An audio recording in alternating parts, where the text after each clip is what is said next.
Good evening, everyone. I just want to spend the next 10 to 15 minutes going through and introducing some of the key investment highlights for Prairie Mining. Prairie Mining, ticker PDZ. We're listed on London main list, ASX, and Walsall Stock Exchange as well. We have two coking coal assets. We call them Tier 1, and I'll get into why we call them Tier 1. And they are coking coal. Usually when I say coal, a lot of people run away from me. This is coking coal. This is not a fossil fuel. This is coal used for steel making. So if you want to make your electric cars and your wind turbines for the future, you'll need coking coal. So yeah, we've got two projects, both in Poland, the Debbie Ensco coal project, which is hard coking coal, and the Jankarski mine, which is semi-soft coking coal. The target market is Europe's steel industry. Currently, Europe's steel industry, which includes the big boys like ArcelorMittal, Tata, ThyssenKrupp, voestalpine. US Steel is in Central Europe. They're currently importing 85% of their coking coal needs from outside of Europe because European coking coal has either been totally mined or cannot be mined at an economic level. Both the assets have a combined NPV of $3.3 billion pre-tax. That's $2.5 billion post-tax if you're in Poland. And a projected annual EBITDA of $630 million once we're in production around 2022. That is nowhere near reflective of our market cap, which currently sits at 50 million quid. So a quick rundown on coking coal and European supply and demand fundamentals. So there's three types of coking coal really, hard coking coal, semi-soft coking coal, and PCI. Now, hard coking coal is almost too good for steel making. It's the premium product. It's the most expensive product. So what steel makers do is they mix it with the semi-soft coking coal or the PCI. Our projects, Debbie Ensco has hard coking coal, and Jankarski will be producing semi-soft coking coal. Now, where do these guys get most of their coking coal from? Currently, the European steel makers get something like 85% of their which is 64 million tons of their coking coal requirements, mostly from Australia. So that's coking coal that leaves the port of Queensland 2 months on a boat, railed in 600 kilometers or more from Queensland, into Poland, and cost them about $37, $38 a ton above the actual coking coal spot price that they're paying, which today is around $205 a ton. Some more comes over from North America, and then the remainder, which is mainly PCI, comes from Russia. So obviously there is a huge advantage to us actually producing on their doorstep. So Debbie Ensco, our first asset. These are the results of a scoping study we undertook earlier this year. It was released in March. We're looking at producing over 2.5 million tons a year of coking coal. I just want to go back and show that there's 75 million tons, of which 47.2 million tons of hard coking coal is actually used by the steel makers. So 2.5 barely scratches the surface. We are not producing more than the market requires. Average operating cost from the scoping study, $47 a ton versus a current price of $205 a ton. So big margin there, which goes into our NPV, which we've put up as 1.5 billion. Good mine life of 26 years. Now that's not all the coal in the ground. We've just put it out to about a quarter of a century. So, in 25 years, what's technology going to look like? What are the extra uses of coking coal by then? We don't know. So we've only gone out about 25 years. Upfront Capex, yes, that's a big number, $504 million, including contingencies. Now, $504 million is a big number, but when you think that the EBITDA of this thing is going to be close to $280 million a year, that's quite quick payback. Our second asset is Jankarski. Now, this is a semi-soft coking coal project. Here, we're looking at annual production of 6.3 million tons, an average operating cost of $25 a ton. That's versus a semi-soft coking price of $105 a ton currently. A pre-tax NPV of 1.8 billion, so this is a much bigger operation than Debbie Ensco, and again a mine life going out about a quarter of a century, and yes, another big capex number of $632 million, but the EBITDA on this, you're looking at about $350 million a year. So what do we mean by tier one, and why are we calling this tier one? We've got a number of individuals, both in management and on the board, who have done a lot of work, either inside the major coking coal producers, the major miners, or have done work for them as an external advisor. The term tier one, we reflect that in terms of, are these the type of assets that should really belong in bigger hands? I.e., are they in a good country? Well, we're in the EU.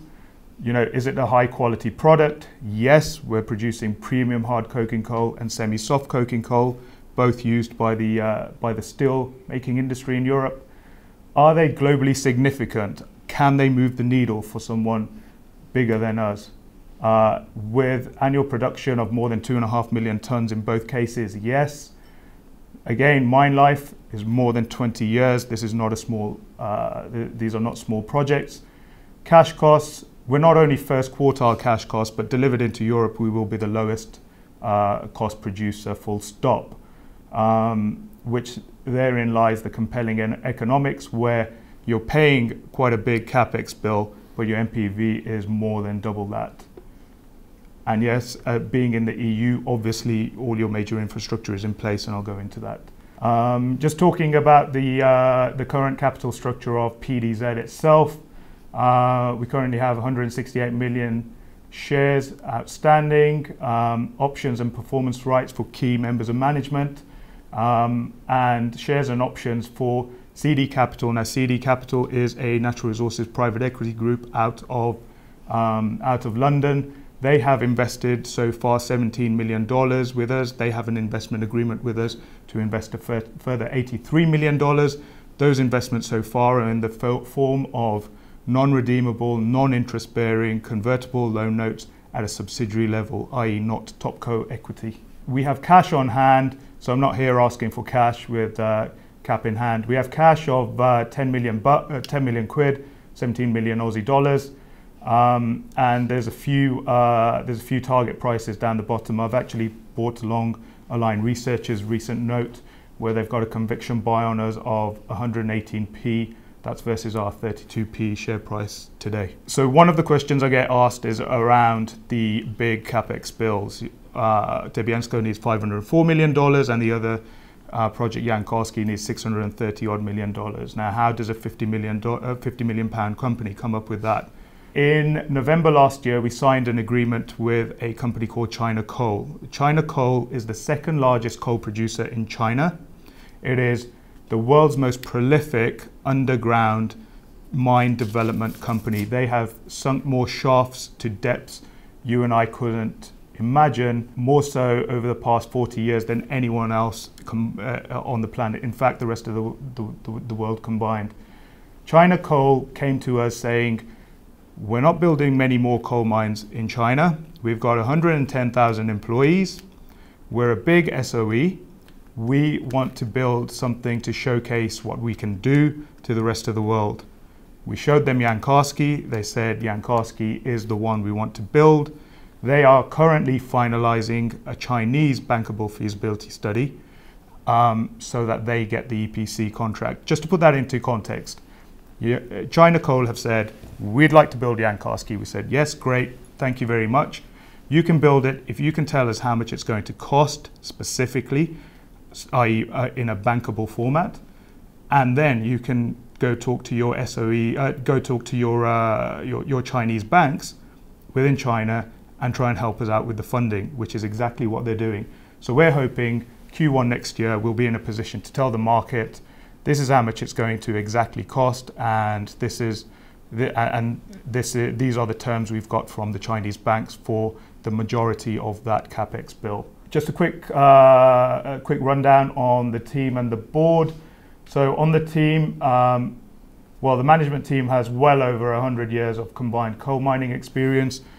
More than half of that is actually Polish coal mining experience. So Polish coal mines are deep coal mines. So when you talk to the coal miners in Australia, they shy away from talking about mining coal seams 600, 700, 800 meters underground. but people like our group executive in Poland, Miroslav Taras, has been doing that for 30 years.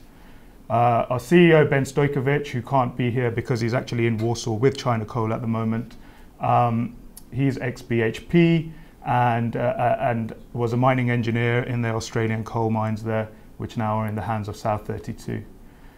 Just a quick note on the board of directors. The board of directors includes Mr. Ian Middlemas, who is also on the board of a number of other companies you would have come across that have done pretty well. And Tom Todd and Todd Hannigan, who are behind or were behind Aston Resources, which was a company which was a coking and thermal coal project in Australia, which they sold to Whitehaven Coal for multiples of what they went into that that project for. Quick rundown on Debbie Ensco then. So Debbie Ensco is fully permitted. We have a 50-year mining license on it. Everything within the black boundary, if you can see, is fully permitted. That all exists. We bought Debbie Ensco last year in October from New World Resources PLC, which at one point had a £3 billion market cap on the FTSE. Debbie Ensco was meant to be their flagship development project. They also had Czech mines which were running out of coal and were quite high cost. That led to their insolvency. We managed to pick Debbie Ensco. Everything you see within that border, everything you see on those photos, we got that for €500,000 up front. You can't even get a one-bed flat in London for that now. So look, these are big, large-scale projects. We've got a resource of 301 million tonnes on Debbie Ensco. That's a JORC resource, which we defined earlier this year. The scoping study results, which I went through earlier, they are basically focusing on the indicated. What we're going to do over the course of Q1 and Q2 next year is an infill drill program, which will shore up that resource. We're looking to get that into a reserve and get going on a bankable feasibility study. Why is Debbie Ensco so good? Well, Debbie Ensco is right next door to the Budrick mine and the KS mine, which are both owned by JSW, which is the largest coke producer in Europe right now. The Budrick mine is in fact the lowest cost coking coal mine in Europe. We have proof of concept. We are mining the exact same coal, the exact same seams, and the exact same product that the steel makers in Europe are currently buying off JSW. We've done a lot of work around the actual chemistry of those coking coals. We know that they sit within the right boundary. They are absolutely comparable to the coal that the big boys, Glencore, BHP, Rio Tinto, South 32 produce. That's a great infographic just to show where hard coking coal can come from and how much can be delivered into Central Europe. We are that slither. Debbie Ensco is that slither.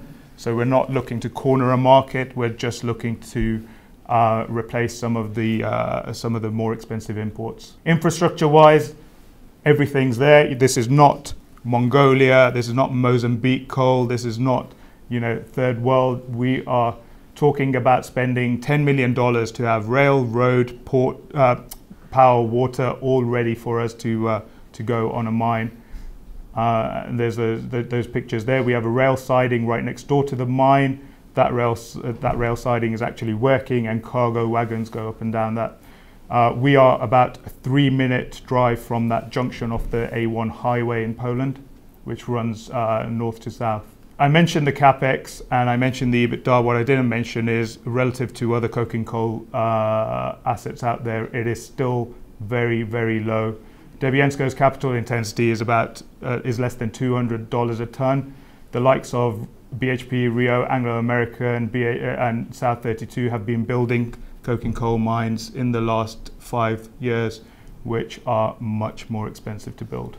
Here's some numbers. You saw that graphic of the map earlier. So when you're in ArcelorMittal and you're buying coal from Queensland and it's taking you 59 days to get it to your plant, and it's costing you 37 bucks a ton over and above the 205 you've just paid for the coal, and we're saying we'll get it to you in 1 day, and it'll cost you less than $5 a ton. It's quite compelling. Now, what happens with that difference between the 35 and the 5? We call that a net back. So there's a $30 delta there. What usually happens, and what we've seen in the past in these situations, is it's split half and half. So we'll take $15 and the steelmaker will save $15. Now, I'm really running out of time, so I'm just going to quickly talk about what's coming up. So the infill drill program's coming up. We'll have a revised JORC resource estimate on Debbie Ensco, and then go into the feasibility studies, looking for a mine restart probably late next year. Yankarski I didn't even talk about, but again, Yankarski, same thing. We're right next to Bogdanka, which is the lowest cost coal mine, not a coking coal mine. They're actually a thermal coal producer, so we're not in competition with them. But we are right next door to them. It's the same seams. We're just going to mine them for the coking coal. Again, on a semi-soft basis, we are right at the bottom of the cash cost curve. And again, you know, if we wanted to export any of this, I mean, there's plenty of capacity both on the rail and port. It's all there. It's all ready to be used. Again, thank you, EU. Next steps on Yankarski, China coal feasibility study, hopefully end of January. Talk about financing end of January, beginning of February. So we're a $50 million company with a big Capex bill on 2 projects right now. Wait till early next year when we'll be able to draw down on a big credit line from the Chinese banks. Though that's basically Prairie Mining in a nutshell.